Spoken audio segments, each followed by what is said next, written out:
center of any object. So the passive reach project provides an opportunity for students to apply their knowledge of engineering and physics to a hands-on project.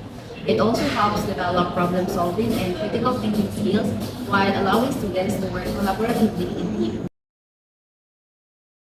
In your math paper, you shall answer what I know, or this is the part, what is your current idea, and next is what I want to know, or what are the things you want to learn. You will be guided by these questions.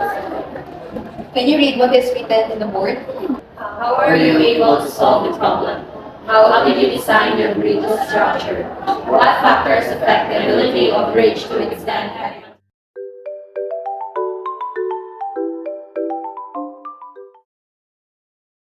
So what I would like you to do now is at the back of your paper, kindly draw an individual design of your desired bridge.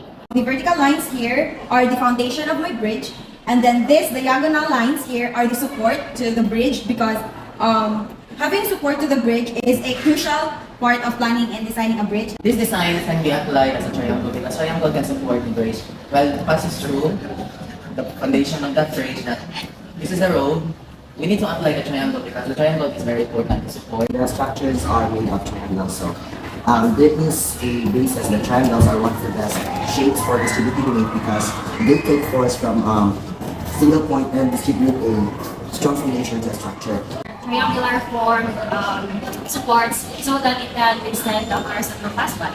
And also, in the sides of the roads are triangular forms, foundations, because it is believed that triangles are strong foundations of structures. So now, you will be working in pairs. So Mr. Mark, you will be paired by Ms. Jonah Lu, and Ms. Ivy, you will be paired by Mr. Victor. You will be discussing each output so you can come up with a single output.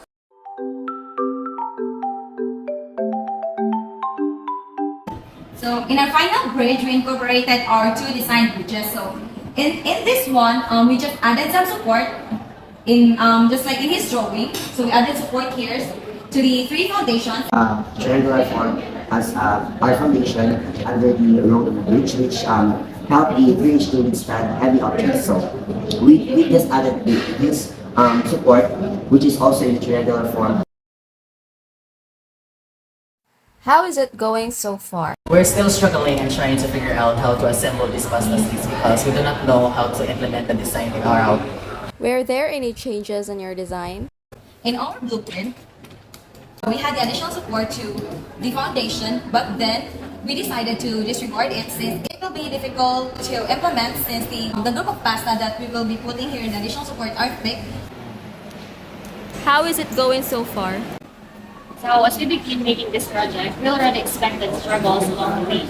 We struggled in making the foundation of the bridge because the length of the supports has to be equal. That is why we have made changes in the blueprints.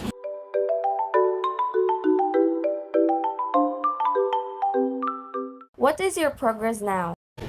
For the second day of making the project, we now have the base and the foundation, and we're still lacking with the half of the bridge, and we lack the support to the bridge. Any updates on your bridge? We already have the foundation and structure of the bridge. We already have changes in our design. Specifically, we have already addressed problem lines of our scope. Before continuing your bridge pasta project, so let me introduce you your seniors, Mr. Justine, Caburnay, and Ms. Janine Napoles, and they are here to help you in making your bridge pasta project. The seniors invited in this project have prior knowledge on mathematics and physics. They are not just here to critique the pasta bridge, but also to facilitate the students in building their pasta bridge by giving advice to help them improve their current knowledge about the factors in enabling the bridge to carry heavyweight objects.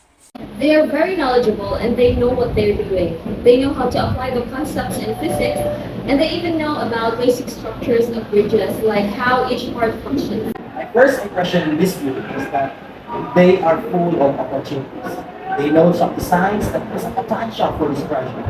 However, they still need to learn more of the basic concepts of physics to apply to the bridge project.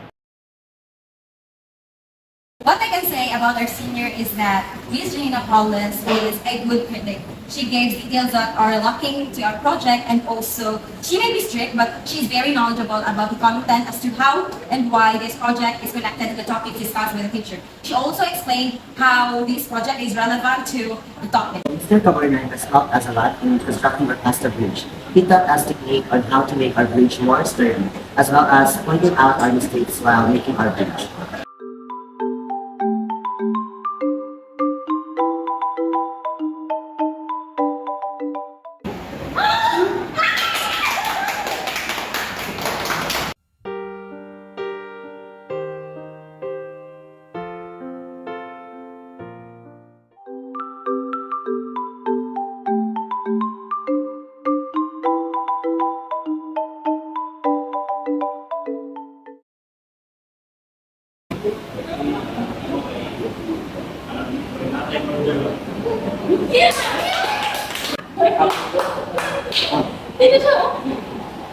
So at first, we thought that a bridge that has only one base is enough to hold 10 kilograms weight. But we failed, so we redesigned our bridge with a stronger base and foundation. With the help of our research and senior, we made a strong and solid bridge. We will be answering the driving question using 1 kilo of pasta sticks. How will you design a bridge that can withstand around 20 kilo object? So, for the first reflection question, how were you able to solve the problem? We were able to solve the problem by first, we need to design a bridge since it will be our main blueprint in guiding us to building. Next, how did we design the bridge structure? We designed a bridge by having these three parts. First is the wall or the foundation. Next is the flooring, and lastly the support. And then the third question, what factors affect the ability of the bridge to withstand heavy material? So first is the quality of the material used. Since we're using pasta sticks, we need to group the pasta sticks together to have this sturdy kind of material. And also we need to think about the factor of the weight distribution. Since we will be weighing a 20 kilo object, we need to think of how a bridge will be able to withstand the 20 kilo. And then the third one is the load distribution. The load distribution here is very important because it should be distributed among all the parts of the bridges so that it will not be broken. Next, what is the most important factor on designing a bridge? The most important factor is that you need to consider the balance of the load and also the weight, because if you do not have the balance of the load and the weight, the center of the force will be here at the center of the bridge, and then it will be broken since the force and the load will not be distributed to some parts of the bridge. Next is what forces act on the bridge and explain. The forces acting on the bridge is primarily the tension and the compression. The compression force here is applied on horizontal sticks because these vertical sticks will be applied so that the bridge will be able to stick. And also the tension here is, and can be seen by these diagonal spaghetti sticks. Tension is here because it is glued here and glued here. So there is this tension force. Next is which shapes and designs are the strongest. In our bridge, you can see that there are triangles and also there is rectangles. Triangles are used to distribute the forces or the loads in the bridge. And also we use rectangles for the support system of the bridge. Lastly, what is your hypothesis for each bridge and were you able to prove it? Our hypothesis for this bridge is, will we be able to withstand the 20 kilo bridge using the idea of having tension and compression? And are we able to prove it? Yes, we were able to prove it because as seen in our project, we withstand the 20 kilo object. Thank you for presenting. Let's proceed to the next group. So, good morning everyone. Giving the driving question, how we design a bridge that could stand a 10 kilo object. We were able to accomplish our project, and after several failures, we were able to figure out and create a bridge that is according to the driving question. So, before we discuss our bridge structure and our function in our project, we will first present our table. So, the one I know before the start of this project, we know about forces, the third law of motion, and concepts about tension and compression. And I want to know we wanted to learn about how we can incorporate our knowledge on those concepts making a bridge and what structures are needed for our project to succeed.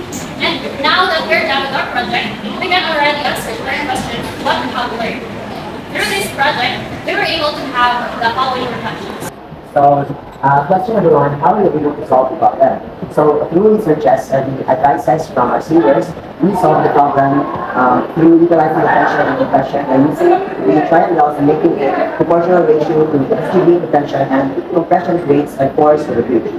So, question number two, how did we design your bridge structure? So, we design our bridge by maximizing the efficiency of the pasta to withstand at least 10 kilogram of weight. So question number two, what factors affect the ability of each and stand having the So the factors that affects the ability of the beach to stand having object is the size of the beach, the tension distribution, triangle shape that is known as essential features, the number of pasta in the completion. So question number four, what is the most important factor besides the beach? So the most important factor of designing the bridge is the shape of the bridge itself. Plastic is a little material that, but with the right shape, the bridge will be able to extend a 10 kilograms bridge. So question number five, what forces act on the bridge? So the elements that act on the bridge is the force, tension, and compression. Force is the gravity pulling the weight down to the bridge. The tension is the diagonal support that holds the bridge from falling apart. The compression, of course, in the joints of the bridge. When the two horizontal and vertical elements of the bridge interact, they produce force. So the question receives which shapes and designs are strongest.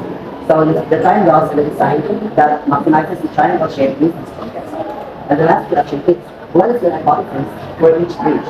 Were you able to do that? So our hypothesis is that each bridge will expand a 10 kilogram weight, although we failed at first, but we proved that our bridge can withstand a 10 kilogram weight.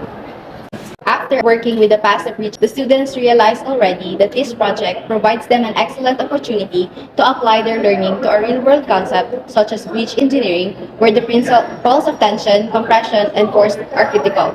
Through this project-based learning, students already develop critical thinking, problem solving, and collaboration skills that are essentials in many fields. The experience gained from this can inspire students to pursue careers in STEM fields and make a difference in the world.